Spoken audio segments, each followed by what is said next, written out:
Hi guys, and welcome back to my channel. So tonight I'm going to be in the kitchen cooking a low cost, low carb meal. So I want y'all to join me. So let me show you what I bought at Stop and Shop this week. That was pack of 12 boneless cinder cut pork chops. They were on sale for $1.99 a pound, and I only paid $5.01 for this pack of 12. So that makes these pork chops about 42 cents a piece. Gosh, I need to go back and get more. Every time I get a good bargain, I think I need to go get more, but I just need to be happy with what I have. And then I'm going to be vacuum sealing these individually, and then they will last for a very long time in the freezer. So I'm just going to have my low carb meal tonight, which is going to be a pork chop and my vegetables. So let's get busy with this. Okay, I'm just going to pour in a little bit of olive oil. I may add a little butter to this because it is the fat in a low carb diet that keeps us satiated, full. Aren't these gorgeous? So let me go ahead and wash it. Now I usually do wash my meat before I package it and freeze it. That way when I'm ready to cook it, all I have to do is thaw it out and season it and throw it in the pan.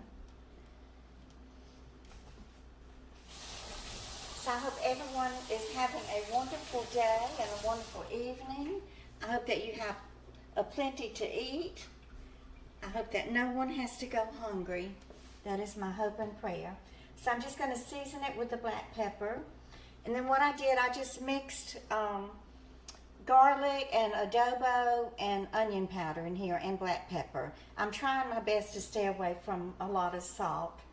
Although I do realize the adobo has a lot of sodium in it. I'm not going to bread these. Being on the low carb diet, the breading is just going to add extra calories and carbs, which I don't need. So I think the oil is pretty warm enough now. Actually, I could turn it up a little bit.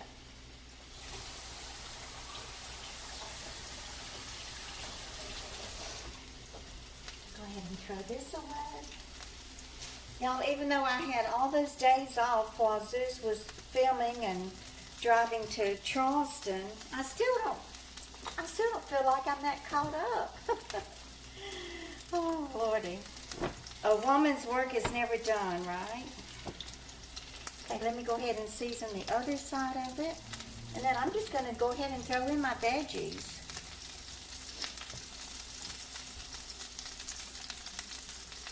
Let's see, what do I need to get? Oh, I need my garlic. So this is how I decided to preserve my garlic. I went ahead and peeled it, and I didn't cut it. I just left it in the whole little close. But I took a lemon and squeezed a lemon over it, and I thought, well, just throw the lemon in there, and it will season the garlic and just add more flavor to the food, right? So I do need to go ahead and cut the garlic and throw it in here.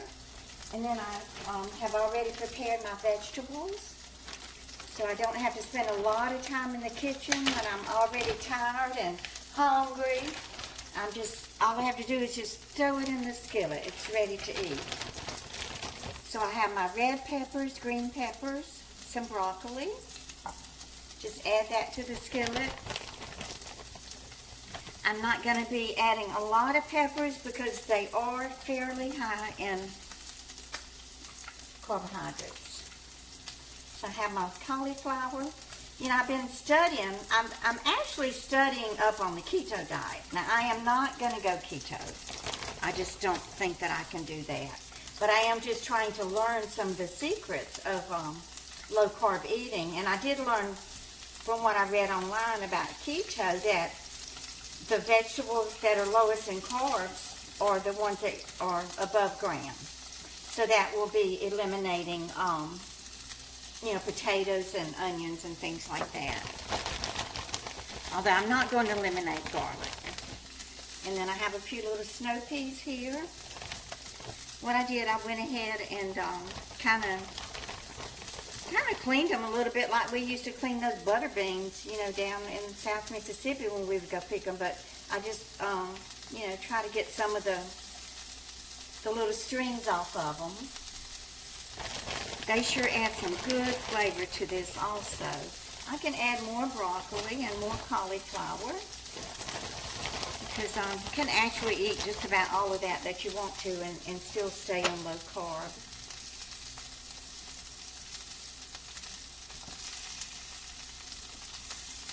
And let me cut up my garlic and put it in here. Now what I didn't want to vacuum seal this one because I knew I would be opening it every day. But I did take about half of the vegetables and vacuum seal them in here. So these will still be fresh and good for next week for my dinner.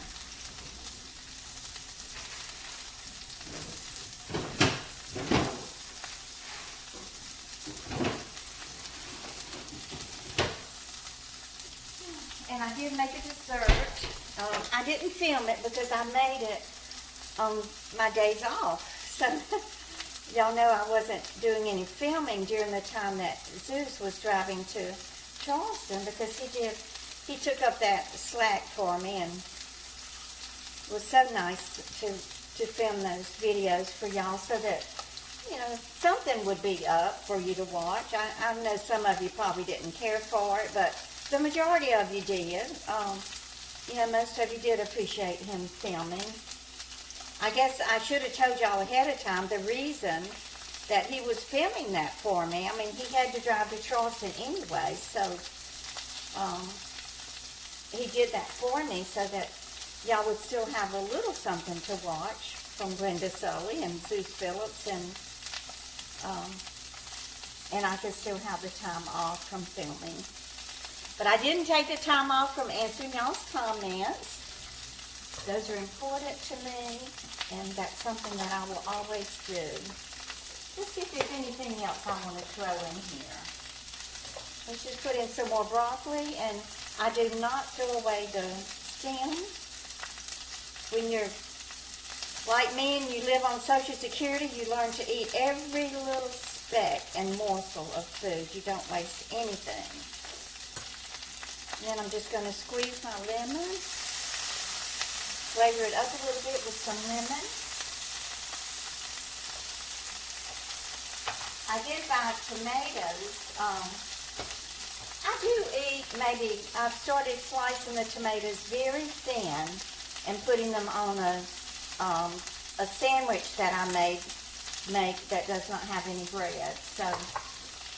And y'all did tell me to leave the tomatoes out, so thank you for that. I mean, you would think a girl who grew up around picking tomatoes her whole life would know not to put them in the refrigerator, but, you know, you just kind of do what your mother did. So let me go ahead and start tossing this around. Just kind of stir fry all of this stuff. And I'm going to throw some butter in here. And I do have the butter in my gorgeous Pioneer Woman butter dish.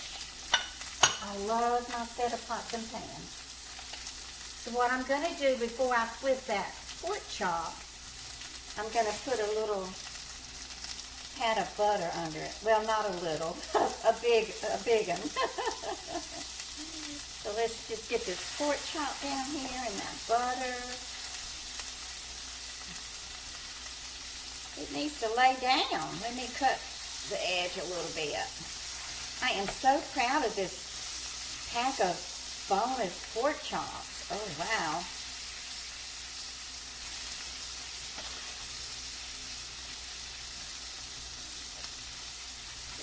Okay, so it's cooking up very nicely here. Just going to stir fry my vegetables. I don't want them overcooked. I like for my veggies to be nice and crispy and delicious. Just get all the juice in there from that delicious melted butter.